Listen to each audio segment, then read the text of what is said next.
Ladies and gentlemen, we've got absolute craziness coming out of Gaza, with Gazans chanting, "God bless America," and raising American flags in Gaza.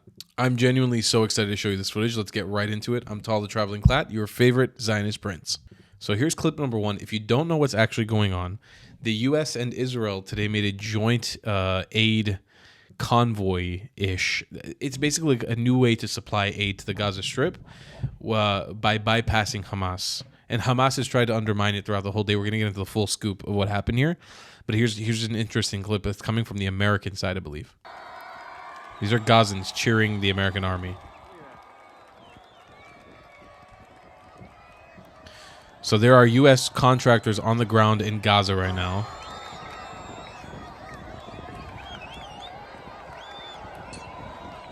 And you could hear back there in the chants, "God bless USA." Let's listen in again.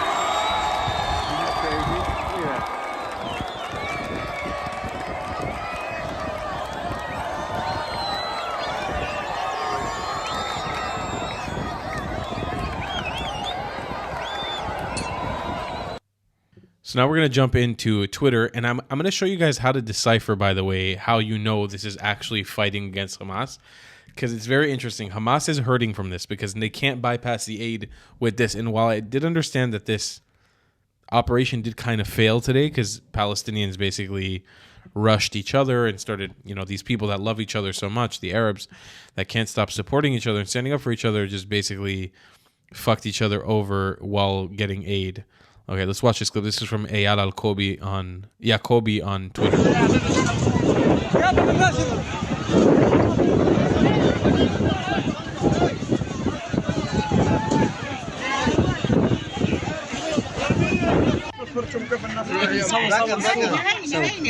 العلامة بتاعت الغار ايش هذا المرتبة؟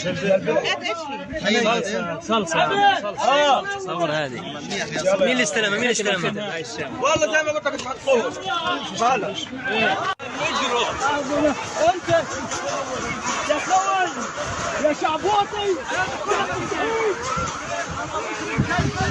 صور الشعب محمد بعرمانة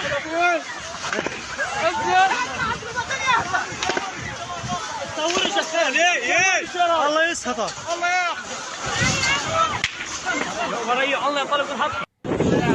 Okay, so it may be a little difficult to understand what we were looking at here. So, in essence, Gazans were receiving aid. Okay. Also, we have a little summary here of what exactly happened. Hamas set up checkpoints to block Palestinians from reaching the aid distribution center in defiance. Gazans chanted "Fuck Hamas" and pushed through the barriers anyways. You could hear the gunshots there in the end of Hamas actually firing on their own people. I've also understood that at one point this broke into just complete and utter chaos, and the Israeli army, the Americans actually ended up withdrawing, and then the Israeli army actually had to fire warning shots to disperse the crowds of Gazans that were rampaging over each other. So it has been a shit show. Now I want to show you guys the clutches of Hamas, and I've exposed this individual who we're about to talk about right now for being in bed with Hamas for a while. I've done it throughout the last year and a half because it's been so clear. Any influencer that you see that has survived the genocide in Gaza for the last year and a half, the starvation, the one who keeps getting fatter even though she's apparently starving for the last year and a half. This is the famous Bisan from Gaza. If you don't know who this is the number one propagandist in the Gaza Strip and 100% a Hamas member, no doubt. Always with the press badge, but 100% a Hamas member. She's worked for AJ Plus, which is in bed with Hamas, which is Al Jazeera. And today she posted this post after the aid convoy thing fell through.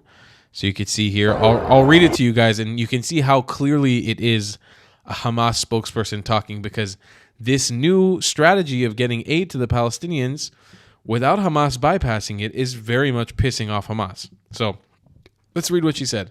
This is happening now. Here's the video, by the way.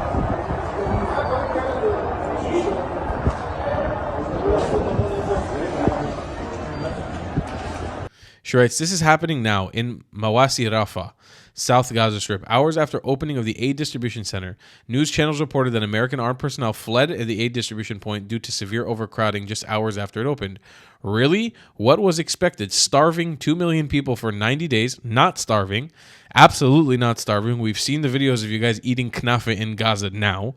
When establishing 8 distribution points, one for every 300,000 people, run by armed American security companies instead of 400 run by international and UN organizations, and for things to go smoothly. So she's saying essentially that she's disappointed to see that America tried to run this instead of the infamous UN that would have allowed them to stay armed and allowed Hamas to keep on doing its bullshit, because we know the UN and Hamas were working as one pre-October 7th, after October 7th. So you can see this is Hamas talking right here through her social media. Don't you dare say that my people are to blame for this. Don't you dare say that this is our fault. It absolutely is, my darling, my love. It's nobody else's fault but the fault of the people of Gaza. The people of Gaza. You guys have had every opportunity to pull yourself out of this shit, and you keep fucking up over and over again.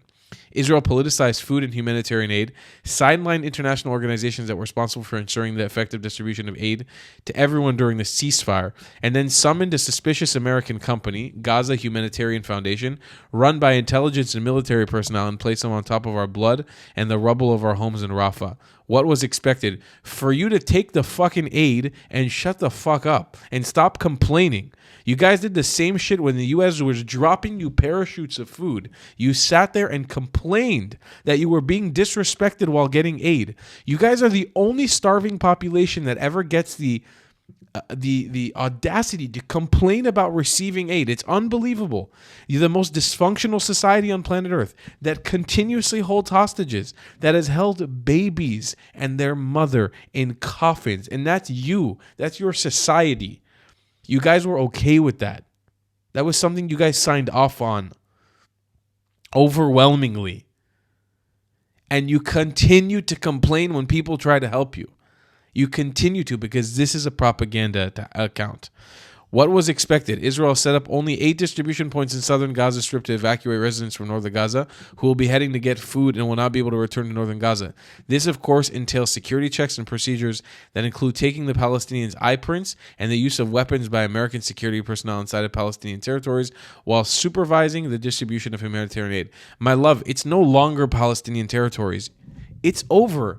The dream of the Palestinian Gaza is done. It's no longer a thing, and you have to accept it. That's it.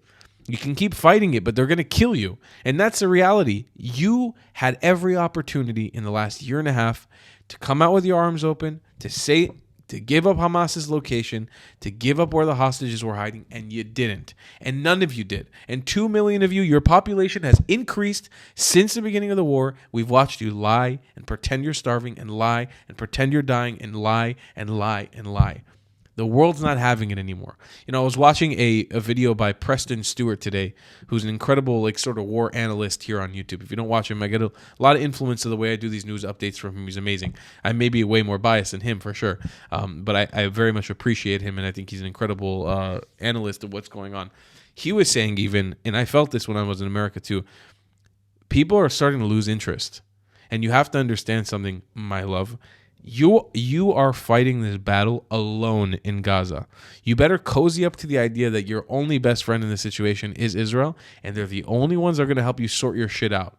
Now, take what you have left and come onto the light side, or keep fucking up and risk dying. That's it. Unapologetic. That is the end of the game. The dream of a Palestinian Gaza is over. At best, Palestinians will hopefully be able to have a productive and fruitful life in Gaza to whoever can stay there and in the land in general. But that's at best. At worst, we don't want to talk about that because you guys keep fucking up your own destiny. Ladies and gentlemen, I hope you got some insight from this video. Insane things are happening. I couldn't pull up the picture. I tried looking for it. I did see something. I don't know if it's fake or real now. I did see a video or a picture earlier today of a Gazan waving a U.S. flag. I don't want to, because I couldn't find it easily, I don't want to share it because it may have been fake. It may have been AI, so I don't want to say that it was. But you guys saw plenty of nice footage here on this video that shows that some Palestinians at least were in support of what the U.S. was doing. I will see you guys in the next one. I love you a long time. Goodbye, Klats. If you believe in my content and want to support me, just know your help is needed. There's a bunch of great ways to support me, being PayPal, Buy Me a Coffee, or joining my Patreon community down below. Patreon is the best way to support my channel, and you'll get a bunch of cool perks depending on what tier you join. Another great way to support me is by buying my merchandise on thetravelingclat.com. I regularly drop new merch designs like this beautiful hat or this amazing shirt, where you can support the channel and get something cool for yourself. I also have an amazing Discord community with people from all over the world. Thank you so much for your support.